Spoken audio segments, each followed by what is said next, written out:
नमस्कार प्रिय दर्शकों, आप देख रहे हैं ज्योतिष मंत्रा। प्रिय दर्शकों, गुरु गोरखनाथ जी मच्छिंद्रनाथ जी की शक्ति से संपन्न ये भभूत मंत्र है। परंतु इस भभूत का प्रयोग क्या होगा? प्रथम तो किसी भी प्रकार की तंत्र बाधा है, बंधन किया गया है घर का, परिवार का, व्यापार का, तो उस बंधन को खोलने के लिए इस मंत्र को 7 बार बोलिएगा और भभूत को अपने व्यापार स्थल पर उड़ा दीजिएगा, जल में मिलाकर छिड़क दीजिएगा। किसी भी प्रकार से इस भभूत का प्रयोग किया जा सकता है।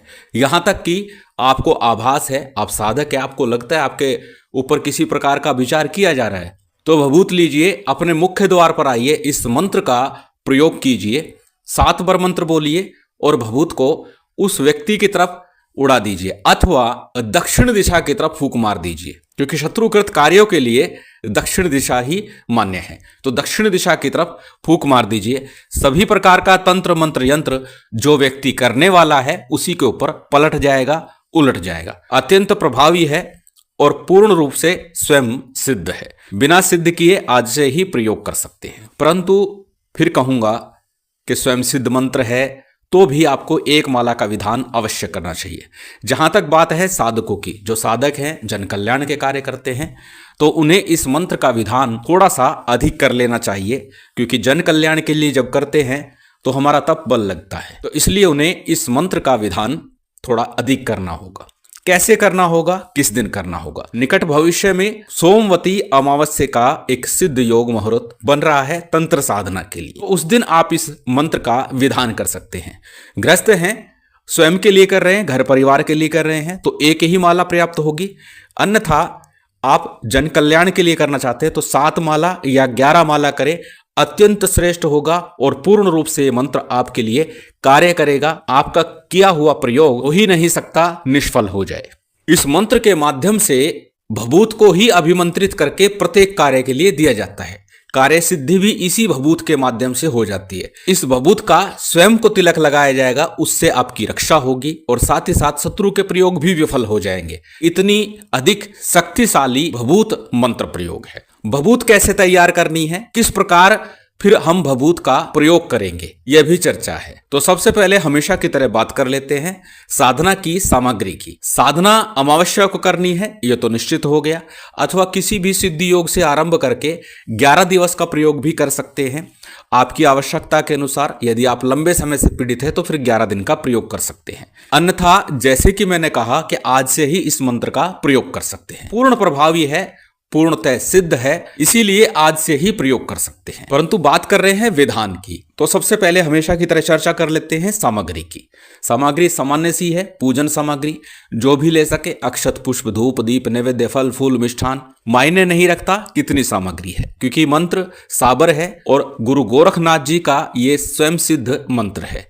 तो इसमें सामग्री की आवश्यकता नहीं, केवल अपने गुरु पर पूर्ण श्रद्धा विश्वास रखते हुए, गणपति जी का ध्यान करते हुए इस मंत्र का जप करें, उसी से लाभ हो जाएगा। परंतु पहले भी बोल चुका हूं, पूजन किस लिए? थोड़ा सा मन एकाग्र हो जाए, हमारा मन, हमारा चित्त, हमारा ध्यान पूजा पाठ में, साधना में रत हो जाए, इसके लिए थोड़ा सा पूजन विधान कर लेते हैं। तो चलिए करना कैसे है जान लेते हैं। सबसे पहले जब आप इस प्रयोग को आरंभ करें, जिस दिन भी साधकों के लिए विशेष रूप से, पास के किसी मंदिर में, शिव मंदिर हो अथवा गुरु गोरखनाथ जी का धूना हो तो अत्यंत श्रेष्ठ, वहीं चले जाइएगा। खीर का नैवेद्य हो अथवा चूरमे का नैवेद्य हो, और कुछ नहीं है तो शक्कर, गुड़ की जो शक्कर होती है वो लेकर चले जाइए।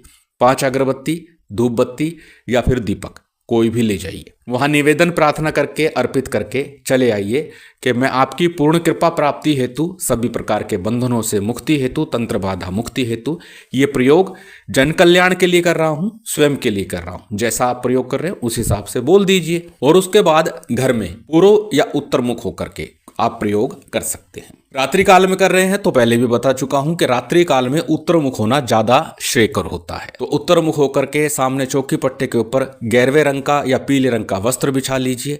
उसके ऊपर गुरु गोरखनाथ जी का, नवनाथ का चित्र स्थापित कीजिए। भगवान शिव का चित्र रख सकते हैं। एक दीपक कर्म साक्षी के रूप में तिल तेल का या घी का प्रज्वलित कर लीजिए, अथवा ऊपले की अंगारी जलती हुई हो, उसके ऊपर गूगल का धुआं चलता रहे, ये रख सकते हैं दीपक के स्थान पर। क्योंकि अंगारी धुने का प्रतीक हो जाएगी, उसे रख सकते हैं। और उसकी जो भभूत बनेगी, उसकी जो राख बनेगी, उसी का प्रयोग हम भभूत के तौर पर कर सकते हैं। दीपक का भी प्रयोग कर सकते हैं कर्म साक्षी के रूप में।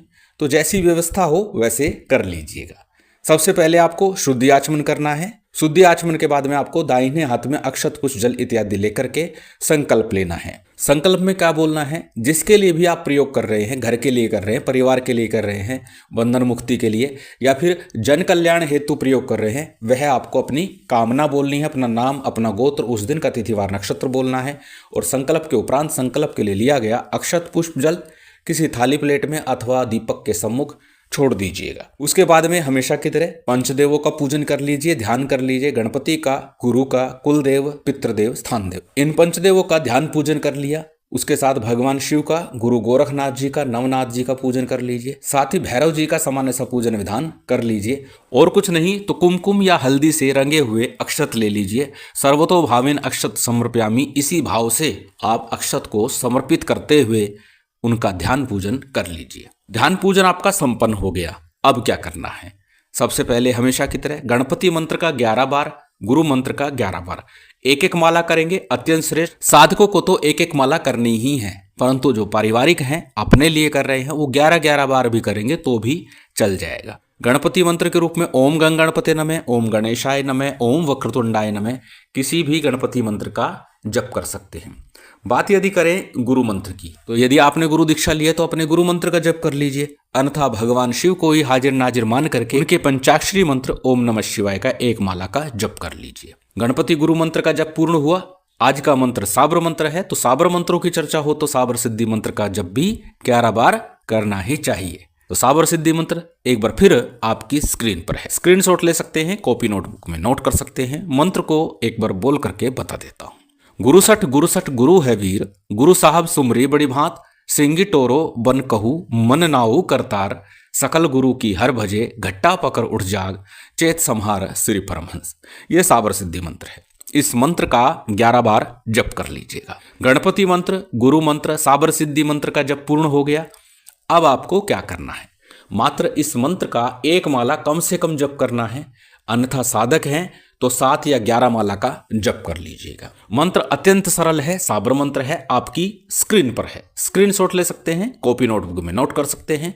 मंत्र को एक बार बोल करके बता देता हूं। मंत्र इस प्रकार है। ओम गुरु जी, हाथ में बबूती, काख में झोली, खड़े मच्छिंद्रनाथ योगी, बांध बांध भूत बांध, प्रेत बांध, डाकनी बांध, शाकनी बांध, यक्ष बांध, राक्षस बांध, दैत्य दानव बांध, टोना बांध, टोटका बांध, किया कराया बांध, चुड़ैल बांध, दुश्मन की विद्या बांध, जादू बांध, जे करे ते मरे, उल्ट विद्या उसी पर पड़े, मेरी रक्षा करे गोरखनाथ, वीर बजरंग बली हनुमान, मेरी भक्ति गुरु की शक्ति, गुरु गोरखनाथ की दुहाई, फुरो मंत्र ईश्वरो वाचा। अत्यंत सरल मंत्र है, किसी प्रकार की क्लिष्टता मैं नहीं समझता किसी को हो सकती है, और स्त्री पुरुष कोई भी इस प्रयोग को, साधना को संपन्न कर सकता है।